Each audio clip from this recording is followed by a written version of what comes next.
Bienvenue dans Ultrason, le podcast qui donne la parole aux étudiants et étudiantes de l'Université de Lorraine qui s'engagent, inventent et transforment leur quotidien.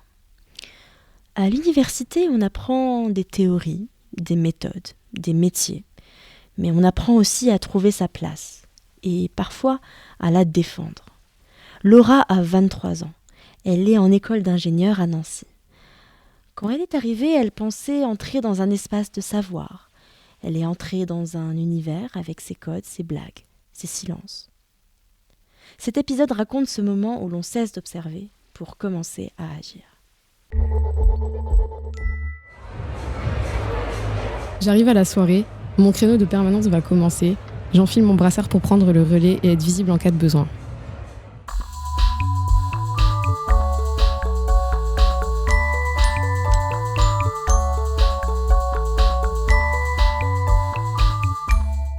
Je m'appelle Laura, j'ai 23 ans et je suis en école d'ingénieur à Nancy.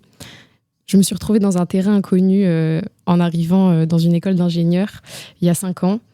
Un milieu blanc, cisgenre et surtout masculin. Pas forcément en nombre parce que je crois qu'il y a même plus de filles que de mecs dans mon école, mais plus dans la manière d'occuper l'espace et de poser les règles. Pour moi, ça a été un peu un choc parce qu'il y a vraiment cette culture ingé, un mélange de black beauf, de références communes avec des chants qui dépassent les limites la plupart du temps, et aussi de la musique techno à fond.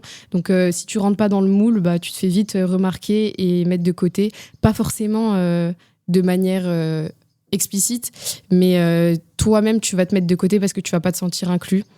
Par exemple, moi on m'appelait la beurette pour rigoler juste parce que je me maquillais ou que j'écoutais plus du rap, des sons qui étaient pas de la tech.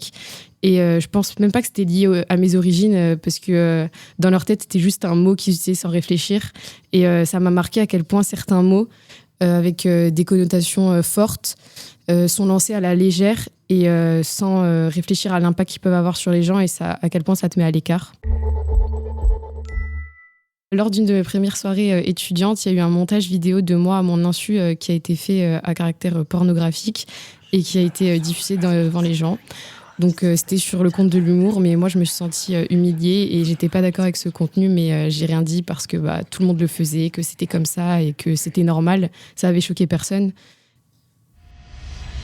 J'ai eu un peu le déclic lors d'une discussion avec deux filles de ma promo, Noémie et Pauline. Elles m'ont parlé d'un projet qu'elles venaient de lancer. C'était de lutter contre les violences, le sexisme, la discrimination, le fait qu'il y en avait aussi dans cette école, qui était censée être un espace de savoir et de bienveillance.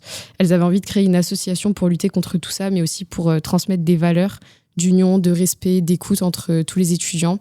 Et l'idée elle était simple, c'était de faire de l'école un lieu où on se sent bien, où on peut être soi sans avoir peur et sans se cacher. Et quand elles m'ont parlé de ce projet, ça a directement vibré en moi, puisque c'était une idée qui n'était pas abstraite, c'était du concret, c'était urgent et moi je me sentais concernée par ce que j'ai vécu. Donc c'était logique pour moi de m'engager dans cette association. Elles ont choisi le nom Adelph. Adelph, c'est un mot peu connu et non genré qui signifie frère et sœur à la fois. C'est symbolique, c'est créer un lien entre les gens, une sororité, fraternité qui est inclusive. C'est aussi une manière de dire que lutter contre les discriminations, c'est pas genré, ça concerne tout le monde. Donc très vite, il y a eu un engouement dans l'école pour l'asso. On entendait dans la bouche des gens l'expression « c'est pas Adelph » et ça a très vite pris de l'ampleur. Au début, quand je suis entrée dans l'association, je m'occupais de la communication. Je gérais le compte Instagram, je relayais des informations, je mettais en forme les images et les messages qu'on voulait transmettre. Ensuite, je suis partie un semestre à l'étranger et quand je suis revenue, il y avait personne qui voulait reprendre l'asso. Donc j'ai senti un gros vide, un creux dans l'implication dans ces luttes. Et c'est comme si tout ce qu'on avait essayé de construire allait s'écrouler. Donc j'ai repris le flambeau et je suis devenue présidente. C'est pas forcément parce que j'avais envie d'être présidente que je l'ai fait. C'était vraiment parce que j'avais pas envie de voir l'asso disparaître. Pour moi, c'était un peu comme perdre la bataille si jamais Adelph mourait. Donc même si c'était un choix, c'était pas simple.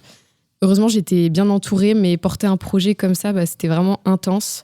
Il m'a fallu beaucoup d'énergie, de temps et de solidité intérieure que j'avais pas forcément au début quand j'ai repris l'asso.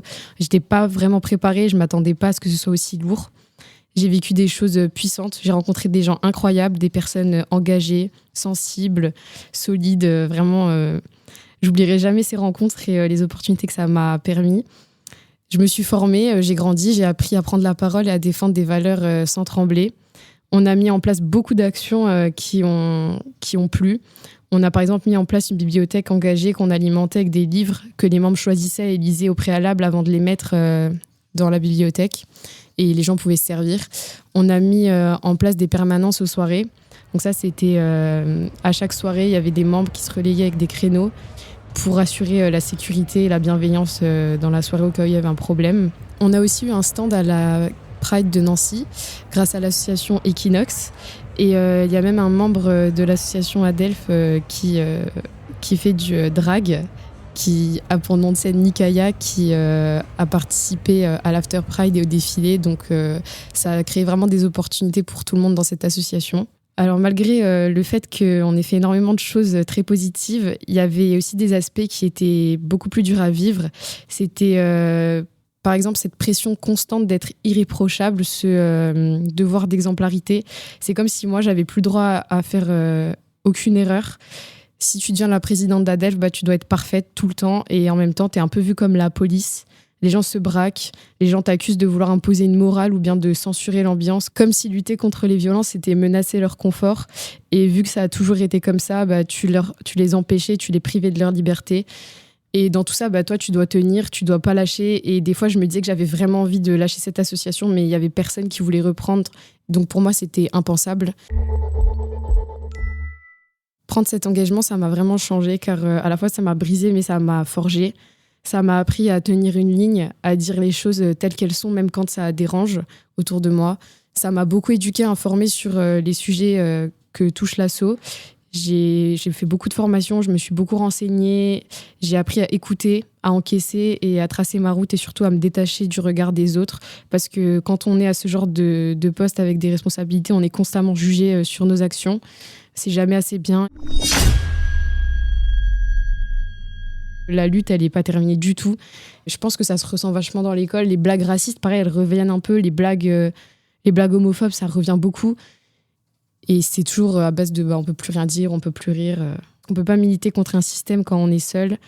On a besoin des autres pour pas lâcher en plein milieu du chemin. Donc, si quelqu'un qui écoute a envie de s'engager dans une association, je te dirais pas de foncer les yeux fermés. Mais si c'est un sujet qui te touche, alors fais-le parce que tu te sentiras plus aligné avec toi-même que tu l'as jamais été. Et quand je repense à tout ce parcours que j'ai traversé pendant cette année en étant présidente de l'association Adelph, j'ai pas forcément un souvenir en particulier qui me reste, mais j'en ai plusieurs et ce sont les merci des personnes en fait qui se sont senties aidées, vues, entendues grâce à cette asso. Et ça vaut tout l'or du monde.